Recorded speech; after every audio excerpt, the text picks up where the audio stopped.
অবস্থায় যদি কোনো ব্যক্তি মারা যায়, সরকার তাকে টাকা দেয়। আপনি কি জানতেন? জানে না বলেই সরকারের ফান্ডে কোটি কোটি টাকা পড়ে আছে, কেউ নেয়ার লোক নেই। যদি কোনো ব্যক্তি সড়ক দুর্ঘটনার কারণে মৃত্যুবরণ করে, সরকার তাকে 5 লক্ষ টাকা দেয়। কেউ গুরুতরভাবে জখম হয়ে থাকলে তাকে 3 লক্ষ টাকা দেয়, আর সাধারণভাবে জখম হয়ে থাকলে তাকে 1 লক্ষ টাকা পর্যন্ত দেয়। আসল সমস্যা হলো কোথা থেকে এই টাকাটা নেবেন, কোথায় আবেদন করবেন এবং আবেদন করতে কি কি কাগজ লাগে, এই বিষয়টি আমরা জানি না। প্রত্যেকটা জেলায় একটি বিআরটি অফিস আছে, অফিসে যাবেন, ফর্ম 32 ফর্মটি নেবেন অথবা ওয়েবসাইট থেকে ডাউনলোড করে পূরণ করে জমা দিবেন।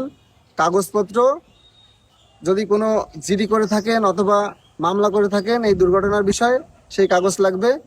মৃত ব্যক্তি তার মৃত্যু সনদ লাগবে।